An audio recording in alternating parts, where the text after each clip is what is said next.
Bismillah, assalamualaikum. Masih di Getih Wangi dari QWERTY PINK di Fakta Sejarah. Kita sampai di bagian Nyai Gusti Dewi Bentang. Keinginan puluhan tahun itu akan segera terwujud agar Getih Wangi tercium kembali. Persembahan sudah siap untuk disajikan. Namun garisan takdir seolah tidak mempermudah keinginan Nikanti. Masa lalunya harus terulang, berhadapan dengan sebuah cobaan antara kehidupan dan alam kekal kematian. Ini dia selengkapnya, bagian 11 Getih Wangi dari QWERTY PINK di Fakta Sejarah.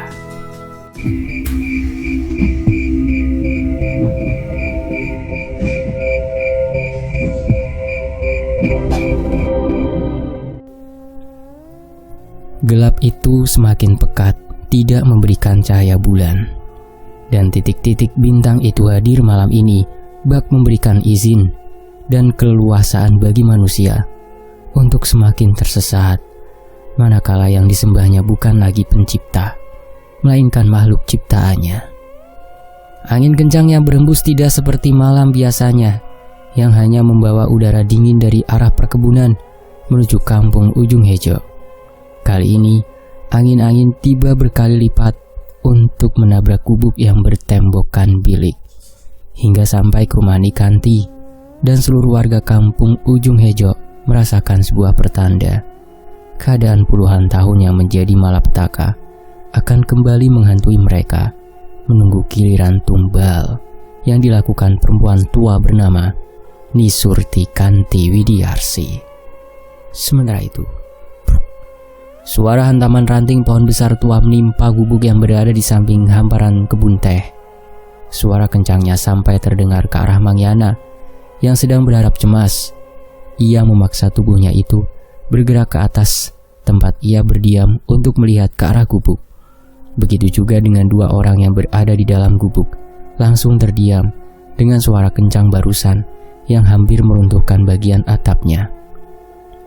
Tubuh Ajo kini sudah tergeletak tidak berdaya di atas tanah berhadapan dengan Budi.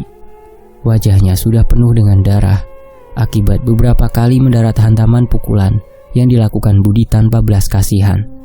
Tangannya perlahan bergerak untuk mengusap darah di bagian mulutnya itu. "Akhirnya tiba," ucap Ajo terbata-bata dengan tersenyum ke arah Budi yang baru saja mendengar teriakan suara Dewi dari arah rumah Nikanti. Sert. "Anjing!" Golok nan tajam yang tergeletak di atas tanah gubuk itu seketika berada di tangan Budi, menatap Ajo dingin. Bak akan menyantap hasil buruannya malam ini. Golok itu dengan sangat mudah memisahkan telunjuk Ajo hingga memancarkan darah segar. Diam!" bisik Budi di dekat telinga Ajo. Dengan kuat tangannya itu menutup mulut Ajo agar tidak berteriak kencang, membuat urat-urat di leher Ajo menjadi kencang akibat menahan rasa sakit yang baru pertama kali ia rasakan selama hidupnya. Sakit yang sama ketika menimpa Yana. "Rasakan saja," lanjut Budi, mempertegas bahwa ia menyaksikan secara jelas kejadian Ajo, Jujun, dan Mang Amo ketika menyiksa Mang Yana malam itu. Kedua mata Ajo melotot sekuat tenaga. Urat-urat di bagian matanya itu semakin terlihat kencang. Dua kali kepalan tangan kanan dan kiri Budi kembali mendarat di wajah Ajo berkali lipat lebih kencang dari sebelumnya, hingga darah keluar dari mulut Ajo cukup banyak dan matanya seketika terlelap. "Dewi dalam bahaya," bisik hati Budi kemudian perlahan berdiri setelah mengambil telunjuk Ajo yang berlumuran darah dengan cepat keluar dari gubuk. "Berhenti! Siapa itu?" Suara teriakan kencang yang sudah Budi dengar ketika di dalam hutan Carangkawangi tidak ia pedulikan lagi. Budi terus saja berjalan bukan ke arah keberadaan Mangyana, melainkan ke arah hamparan kebun teh untuk memastikan keadaan Dewi terlebih dahulu, karena tidak ingin keberadaan Mangyana yang sementara aman diketahui Mang Amo yang sudah berkali-kali menyorotkan cahaya dari baterai yang ia pegang ke arah Budi. Mang Amo semakin cemas manakala melihat tangan lelaki berambut gondrong yang baru pertama kali ia lihat jelas penuh dengan darah dan membawa satu jari telunjuk. Seketika ia dibuat terperangah. "Ajo, Jo!" teriak Mang Amo semakin kencang, menendang pintu gubuk. Mang Amo bukan mendapati Mang Yana yang seharusnya sudah Ajo buang ke Curug Bentang dan 10 jarinya Mang Yana dibawa ke hadapan Nikanti, melainkan Ajo yang sudah terkapar dengan wajahnya penuh darah. Kursi bekas mengikat tubuh Mang Yana malam itu sudah terlihat tidak berada di tempatnya lagi. Mang, Ajo memaksakan mulut yang sudah mengeluarkan banyak darah itu terbuka. Siapa lelaki itu, ha? Jawab, tegas Mang Amo. Ajo hanya menggelengkan kepalanya, memaksakan tangannya yang sudah tidak mempunyai jari telunjuk dan mengeluarkan banyak darah itu terangkat, hingga dilihat jelas oleh kedua mata Mang Amo. Bangsat, ayo paksakan bangun. Di mana anak? Mang Amo semakin panik mendapati keadaan Ajo yang hampir mati itu, membuktikan apa yang lelaki gondrong itu bawa adalah benar jari telunjuk Ajo. Ajo hanya menggelengkan kepalanya dengan perlahan, sambil tubuhnya itu dipaksa berdiri oleh Mang Yana. Cepat, nanti luka itu akan diobati Mak Sari, ucap Mang Amo sambil menutup pintu gubuk dengan gembok besar yang tergeletak begitu saja. Mang, tolong Mang, tolong. Tubuh Mang Amo yang sedang membopong badan Ajo langsung berbalik badan ke arah suara kencang itu. Namun ia tidak langsung mendapati asal dari suaranya, hingga mengarahkan cahaya baterai ke arah hamparan kebun teh dan jalan menuju Curug Bentang. Jujun. Mang Amo langsung berjalan tergesa-gesa ke arah Jujun, memaksakan tubuh Ajo yang semakin lemas itu berjalan mengikuti langkahnya yang tergesa-gesa. Mang Amo dan Ajo yang melihat samar itu mendapati Jujun sedang berjalan mengesot dengan luka di bagian betisnya yang terluka parah, serta pakaian yang Jujun kenakan sudah sangat kotor. Jun, siapa yang melakukan ini? Tanya Mang Amo dengan tegas, ketika melihat keadaan Jujun jauh lebih mengenaskan daripada Ajo. Dengan luka di betisnya itu semakin terbuka lebar. Curug, Mang, curug.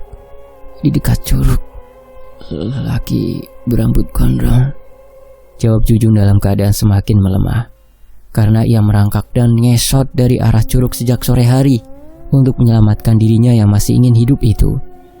Bangsat, lelaki yang sama yang menghabisi Ajo juga, bentak Mang Amo semakin kesal. Mendapati dua orang paling setia bekerja dengannya itu dihabisi dengan sangat mudah oleh orang yang tidak ia kenali. Seharusnya dia bukan tanpa sebab melakukan hal ini. Akan aku habisi dan aku bawa mayatnya ke hadapan Nikanti, bisik hati Mang Amo memandang ke arah rumah Nikanti dengan lampu-lampu megahnya itu masih menyala terang. Di sisi lain, langkah kaki Budi yang sudah hampir sampai di rumah Nikanti malah mendapati Gama sedang berjalan tergesa-gesa ke arah pintu utama yang sudah terbuka lebar sebelah, membuat ia langsung berlari kencang. Baru saja Gama akan sampai di depan pintu itu, tiba-tiba ia menyeret pundak seorang lelaki mengenakan kopiah hitam di kepalanya. Mang Ujang, ucap Budi semakin mendekat.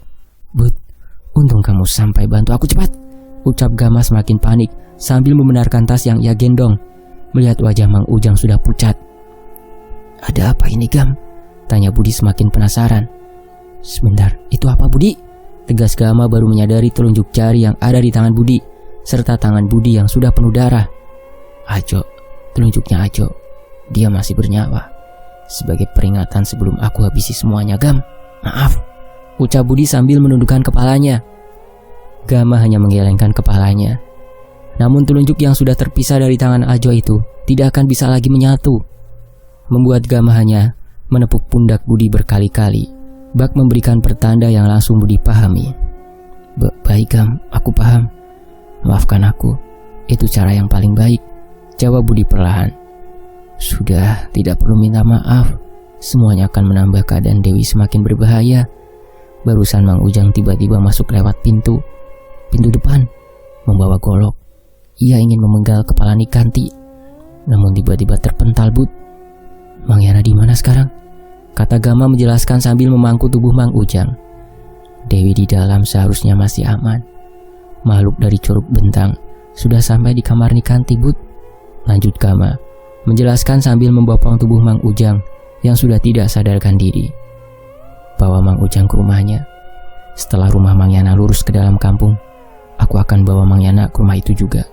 Cepat, nanti aku menyusul, ucap Budi semakin panik Apalagi Gama sudah beberapa kali tubuhnya bergetar, merasakan bahwa dalam dirinya itu akan segera berhadapan dengan sosok dari Curug Bentang. "Gam, tahan Gam," bisik Budi di dekat telinga Gama, agar menahan Gama untuk tidak memejamkan matanya itu. Apalagi sudah terlihat Meong Hideng berdiri tepat di dekat jendela yang satu lurusan dengan keberadaan Dewi, Zihan, dan Rudi. Gama hanya menganggukkan kepalanya saja, kemudian berjalan merangkul tubuh Mang Ujang dengan kepalanya yang sudah menyandar ke tubuh Gama. "Aku segera menyusul sambil aku pastikan keadaan Dewi." Budi malah berjalan ke arah pintu dan seketika melemparkan jari telunjuk Ajo ke dalam rumah Nikanti, hingga jari telunjuk Ajo tergeletak di atas lantai keramik. Semakin langkah Gama menjauh dari rumah Nikanti, dan baru saja Budi akan bergerak ke arah Meong Hideng berada, tiba-tiba dari arah dapur di bekas pembakaran sampah, Budi sudah melihat Mak Sari berdiri melihat ke arahnya. Seketika Mak Sari berjalan tergesa-gesa ke arah dalam rumah, kembali melewati tubuh Ajo, dan Jujunya masih tergeletak di dapur dengan keadaannya mengenaskan. "Siapa, Mak?" tanya Mang Amo. "Lelaki gondrong, Mang, yang pernah Mak lihat juga di hutan tadi pagi," bisik Mak Sari, kemudian berjalan tergesa-gesa ke arah kamar Nikanti.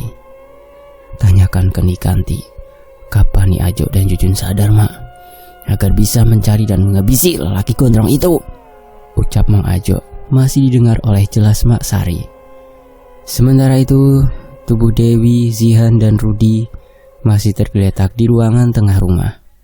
Masing-masing tubuhnya sudah penuh dengan bunga, dan banyak lilin yang mengelilingi tubuh mereka. Lilin yang terkena angin akibat pintu depan rumah yang masih terbuka. Tubuh mereka bertiga jauh lebih pucat dari sebelumnya, bahkan urat-urat sudah terlihat semakin jelas. Golok si Ujang tidak menyangka orang penting yang membawa Nurwangi pergi dari rumah ini bersama Pepen dan Mak Ayu berubah menjadi pengkhianat, ucap Mak Sari sambil menutup pintu, lalu menguncinya dengan rapat setelah Mang Ujang dapat membukanya dengan mudah.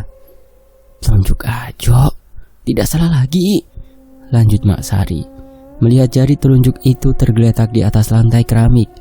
Apalagi ia sudah melihat keadaan Ajo dan Jujun sebelumnya yang sudah terkapar mengenaskan. "Sari, Sari!" teriak Nikanti dari arah kamarnya sangat kencang, dengan wajahnya yang sudah banjir keringat. "Iya, Ni," jawab Mak Sari sambil menundukkan kepalanya, lalu mengambil jari telunjuk Ajo. "Siapa dua lelaki barusan?" bentak Mak Sari. "Lelaki gondrong dan lelaki yang membawa tas itu yang sudah datang ke warung Kek Badru, Nih. Lelaki gondrong itu juga yang sudah memotong jari Ajo dan mungkin melepaskan Mang Yana. Ini, Nih," jawab Mak Sari perlahan sambil memberikan telunjuk Ajo yang penuh darah itu ke hadapan Nikanti. "Bagus. Mereka pikir bisa menghentikan semua ini setelah berhasil membawa Yana dan Ujang. Saya tahu, Mak, salah satu dari perempuan itu adalah istri dari lelaki yang membawa tas. Duduk di sana sampai saya keluar kamar. Mereka akan mati sia-sia juga, percuma. Tunggu saja malam ini. Malam ini masih panjang. Sengaja aku lepaskan mereka. Penasaran apa yang bisa mereka berdua lakukan," ucap Nikanti malah terlihat bahagia dengan tersenyum lebar. Karena baru pertama kali ia merasa gangguan setelah segala keinginannya itu selalu dipermudah. Ia dengan mudah langsung mengusapkan kedua tangannya ke arah wajah Mak Sari. "Cepat duduk di kursi itu," bisik Nikanti. Langsung membuat kedua mata Mak Sari menjadi merah dan mengeluarkan lidahnya seperti ular, bersamaan lendir putih dari mulutnya menetes. Satu kali hentakan kaki Nikanti langsung membuat seluruh lampu di rumah padam, dan angin kencang tiba-tiba menghantam seluruh penjuru rumah. Ia segera melangkahkan kakinya masuk ke dalam kamar sambil memegang jari telunjuk Ajo. Mak Sari langsung berjalan tergesa-gesa ke arah kursi di dekat tubuh Dewi, Zihan, dan Rudi yang masih tergeletak tanpa sadar itu. Satu kali tarikan nafasnya berubah menjadi sesak dan berat. Di antara padamnya seluruh lampu rumah Nikanti hanya terdapat lilin saja yang menyala. Mata Mak Sari yang sudah semakin menyala merah dengan terus menjulurkan lidahnya memandang bak seseorang yang sedang kelaparan ke arah tubuh Dewi, Zihan dan Rudi yang tergeletak di hadapannya.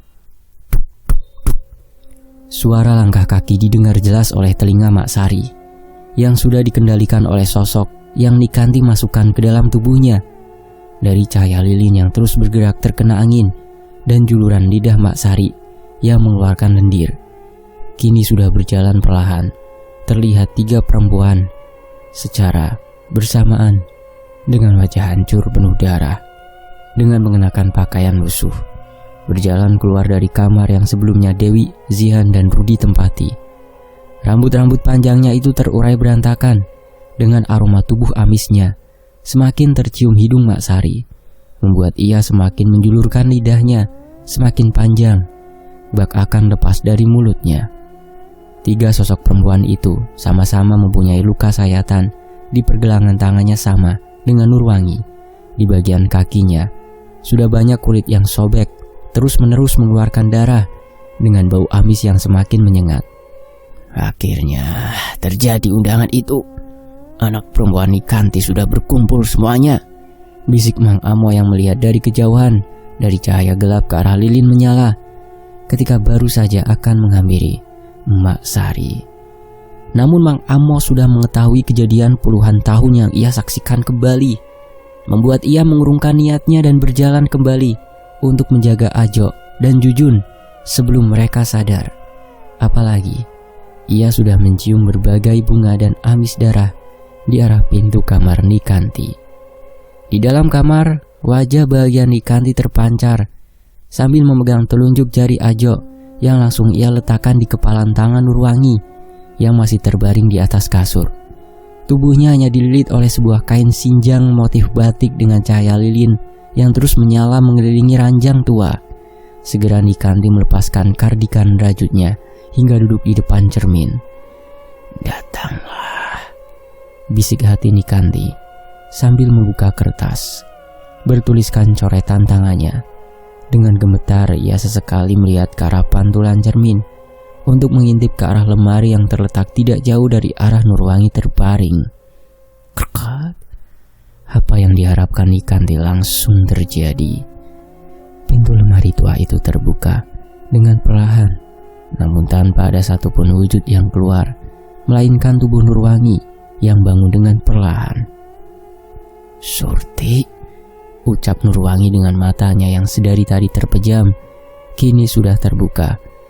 Namun bukan suara Nurwangi biasa yang keluar dari mulutnya, melainkan sosok dari Curug Bentang yang sudah merasukinya.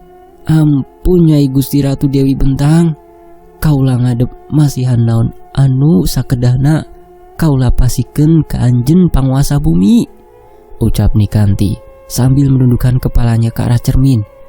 Ujung mata Nikanti melihat Nurwangi sedang melepaskan perban yang melilit pergelangan tangannya dengan perlahan. Seketika Nurwangi menjilati luka yang belum kering itu, kemudian menjilati darah yang terdapat di jari telunjuk Ajo sambil tersenyum menakutkan ke arah Nikanti. "Kenapa bukan mayat yang dibawa ke gua air terjun, Surti? Kami menunggu waktunya," ucap Nurwangi dengan suara yang semakin membuat tubuh Nikanti bergetar. Terlebih angin di luar rumah, Nikanti hanya berpusat di sekitar rumahnya saja, menggetarkan seluruh pohon-pohon dan hamparan kebun teh yang luas itu malam ini. Nurwangi dengan matanya yang kini sayu itu turun dari ranjang dengan mengeluarkan bau bunga yang menyengat, mendekat ke arah Nikanti yang duduk di depan cermin. Langkahnya sangat perlahan. Sesekali tangan Nurwangi seperti menggerakkan 2 selendang. "Ampun Nyai Gusti, kaulah nyuhunkeun pangampunan ka pangareksa. Aya kandala Nyai yang harus saya selesaikan sebelumnya," ucap Nikanti semakin tegang. Apalagi melihat ke arah Nurwangi, kini sudah berada di belakang tubuh tuanya itu. Nurwangi malah mengeluarkan senyum sambil mengeluarkan darah dari mulutnya setelah memakan jari telunjuk Ajo dengan perlahan. Suara tulang-tulang jari yang sedang dikunyah itu semakin terdengar jelas di telinga Nikanti. Seketika isi dari dalam mulut Nurwangi dimuntahkan ke atas meja cermin, tepat di depan wajah Nikanti. Bunuh siapa saja yang mengganggu. Waktunya tidak banyak. Bawa semua mayatnya ke curug semua manusia yang ada di tengah rumah. Kalau waktu sore keluar warna merah di Bukit Socabedem, waktu saya habis. Harus ingat kamu Surti. Kalau tidak saya yang menolong kamu, kamu harus mati di gubuk dan di pohon. Tebus janji kamu. Persembahkan itu nyawa untuk Getih Wangi yang harus selalu tercium oleh bangsa kami. Bisik Nurwangi dekat dengan telinga Nikanti dan rambut putihnya itu. Dengan kasar tangan Nurwangi yang kini kembali mengeluarkan darah dari luka bekas sayatannya itu mengusap kening Nikanti menuju wajahnya dengan kuat. Perlahan menegakkan kepala Nikanti agar melihat ke arah cermin untuk melihat sosok Nyai Gusti Ratu Dewi Bentang yang sebenarnya. Ampun, ucap Nikanti, membuat matanya menjadi merah bersamaan dengan angin-angin yang semakin kencang malam ini menerpa rumah Nikanti berkali-kali. Salah sahijina di tubuh manusia itu ada keturunan silang samana. Kamu jangan gegabah. Kesaktian yang lebih sudah saya masukkan ke dalam tubuh kamu Surti. Bawa semua mayat keturunan Gilang Samana dan si Surya ke hadapan Kaula. Maka semua keinginan kamu selanjutnya akan terwujud jauh lebih dari sekarang. Saya tidak ingin ada yang mengganggu. Beresken kabeh, bisik Nurwangi. Kemudian dalam tangannya itu mengeluarkan pisau kecil yang diberikan kepada Nikanti. Ucapan Nyai Gusti Dewi Bentang membuat Nikanti benar-benar kaget. Apalagi nama Ki Surya sudah ia habisi berpuluh tahun ke belakang. Malah ia mendengar nama Sang Guru yang selalu menjadi ancaman untuknya, yang pernah dikatakan Ki Surya sebelum ia mati di tangan Nikanti. Tubuh Nurwangi tiba-tiba lemas dan terjatuh ke belakang dengan kencang hingga kepalanya terpental. Bersamaan dengan seluruh lampu kamar itu menyala terang. Langsamana, semuanya akan aku habisi, termasuk keturunannya, dan tidak akan bisa mencegah Getih Wangi, ucap Nikanti sambil menyayatkan kembali pisau kecil pemberian Nyai Gusti Dewi Bentang ke bekas luka di pergelangan tangan Nurwangi. Hanya mulut Nurwangi yang terbuka lebar tanpa mengeluarkan suara, manakala darah kembali memancar dari pergelangan tangan yang hampir mengenai urat nadinya. Akan aku sayatkan juga pada Dewi, Sihan, dan Rudi jika waktunya sudah tiba, bisik Nikanti kemudian mengambil bekas kunyahan mulut Nurwangi, daging, dan tulang bekas jari telunjuk Ajok itu. Sementara itu, Amo! teriak Nikanti sangat kencang, manakala seluruh lampu di rumahnya kembali menyala, dan Mak Sari yang terlelap ketika lampu menyala itu langsung berjalan cepat ke arah Nikanti. Di belakang nih, di belakang, ucap Mak Sari semakin ketakutan setelah melihat tumpukan daging merah di kepalan tangan Nikanti dan melihat tubuh Nurwangi yang tergeletak begitu saja di dalam kamar sebelum Nikanti menutup pintunya itu. Mana Ajok dan Jujun? Tanya Nikanti setelah Mang Amo berjalan tergesa-gesa ke arah Nikanti. Namun Nikanti menyempatkan berjalan ke arah tengah rumah untuk melihat tubuh Dewi, Zihan, dan Rudi setelah teringat ucapan Nyai Gusti Ratu Dewi Bentang. Pantas, bisik hati Nikanti setelah melihat ke arah tubuh Dewi. Ia mencium bau lain dari tubuhnya itu, membenarkan tentang keturunannya Gilang Samana. Itu nih, ada di dapur. Tidak sadarkan diri nih, jawab Mang Amo sambil menunjuk ke arah dapur. Nikanti hanya tersenyum sambil berjalan dibantu oleh Mak Sari mengikuti langkah Mang Amo. Masih hidup, Mo? Masih nih, tapi lukanya cukup parah, apalagi di jari Ajok dan betis Jujun ini. Dengan tersenyum, Nikanti membuka kepalan tangannya, mengeluarkan bau amis dari daging sampai Mang Amo dan Mak Sari menahan nafasnya. Tidak akan lama mereka sadar, ucap Nikanti sambil mengusapkan bekas kunyahan di mulut Nurwangi. dengan tumpukan daging dan tulang yang sudah menyatu itu dioleskan ke arah betis Jujun dan ditempelkan ke arah jari telunjuk Ajo. "Ikat, Mak, agar menyatu," tegas Nikanti. Mak Sari langsung berjalan tergesa-gesa ke arah salah satu wadah yang biasa ia simpan perban-perban dan perlengkapan lainnya. Tangan Nikanti dengan sekuat tenaga mengusap wajah Ajo dan Jujun, membuat mata mereka melotot sekuat tenaga. Bersamaan dengan Mak Sari melilitkan perban agar daging itu menyatu dengan tubuh Ajo dan Jujun. "Masuklah," bisik Nikanti dalam hatinya. Melihat tubuh Jujun dan Ajo bergetar hebat, bak terkena sengatan listrik. "Mang," ucap Ajo perlahan ketika pertama kali ia melihat Mang Amo. Kemudian tubuhnya yang sudah dibangunkan Mang Amo itu seketika menunduk di hadapan Nikanti. Begitu juga yang Jujun lakukan. Nikanti hanya tersenyum sambil matanya melihat ke arah jam dinding yang menempel di tembok dapur. Baru jam 10 malam. Bawa mayat lelaki gondrong itu sebelum matahari terbit pagi ini, dan lelaki yang mengenakan tas itu ke rumah ini. "Amo, paham? Cari sampai ke kampung. Mereka tidak akan pergi tanpa membawa Zihan, Dewi, Rudi, dan Nurwangi." Baik, Mak. "Termasuk Yana dan Ujang. Akan aku bawa mayatnya malam ini juga, Mak." Mereka hanya ingin menggagalkan apa yang sudah puluhan tahun terjadi di rumah ini. Cucuku harus menjadi persembahan. "Kamu ingat-ingat perkataan itu, paham?" "Paham, Nih, paham," jawab Mang Amo, memaksa Jujun dan Ajo untuk berdiri.